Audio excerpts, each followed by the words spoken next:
Isha trailer చూసిన ప్రతి ఒక్కళ్ళు అంటే ఇప్పుడు మనకి డిజిటల్ ప్లాట్ఫామ్స్ చాలా ఉన్నాయి. ఇన్‌స్టాలో కానీ, లేకపోతే యూట్యూబ్ కానీ, ట్విట్టర్ కానీ ఎక్కడ చూసినా ట్రైలర్ అదిరిపోయింది. ఇన్ని రోజులుగా వెయిట్ చేస్తున్నాం హారర్ మూవీ కోసం అని చెప్పేసి చాలా ఎక్స్‌పెక్టేషన్స్ ఇచ్చేసారు ఆడియన్స్‌కి.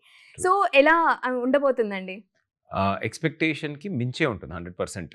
హుహు. హారర్‌లో అంటే ఇప్పుడు యూజువల్లీ తెలుగులో హారర్ సినిమాస్ అంటేనే ఒక స్పెషల్ సెట్ ఆఫ్ ఆడియన్స్ ఉన్నారు. యాహ్!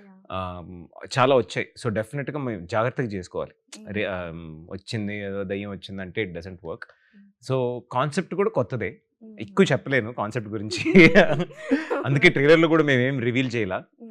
ఆహ్, ఈ మధ్య కాలంలో హారర్ ఓకే ఉంది. హ్మ్. కాకపోతే మన వాళ్ళేంటి అంటే హారర్‌ని కామెడీ మిక్స్ చేస్తూ వస్తున్న ట్రూ. సబ్ జానర్స్ మూవీస్ అంటాం. చూసాం. ఇప్పుడు నేనే యాక్చువల్లీ నేను చాలా చేశాను. రెడ్ ఫిల్మ్ కాల్డ్ 'కథకంచికి మనం ఇంటికి' అని చెప్పి it's horror come mix of comedy of genres. Errors లాగా ఉంటుంది. హుహు. 'చీకటి గదిలో చిత్తగొట్టుడు' వాస్ ఎ హ్యూజ్ హిట్. అదొక ఒక అడల్ట్ రొమాన్స్ హారర్ జానర్ ఉంటుంది.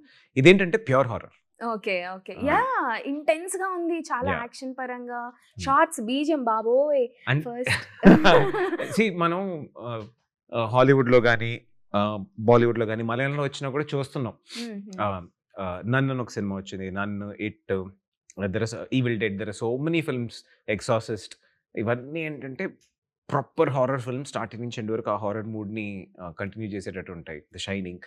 సో, అలాంటి ఒక సినిమా చేయాలని నాకు ఉంటుంది చాలా రోజుల నుంచి. హ్మ్. దో హారర్ అంటే కొంచెం బేబీ స్టెప్స్ తీసుకుంటాం కదా! ముందు చేసినవన్నీ వర్కౌట్ అయ్యాయి. ఓకే. ఇప్పుడు ఇంకొంచెం బెటర్ ఎక్స్‌పెరిమెంట్ చేద్దాం అని.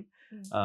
So, it's about 4 friends. హుహుహు. చిన్నప్పటి నుంచి ఫ్రెండ్స్ విచ్ ఇస్ నేను, Hebba, Siri and Akhil. Akhil. 'Raju weds Rambai Rambai. Akhil.' Yeah! So, ఈ 4 ఫ్రెండ్స్ లైఫ్‌లో జరిగేది ఏంటి అన్నది సినిమా.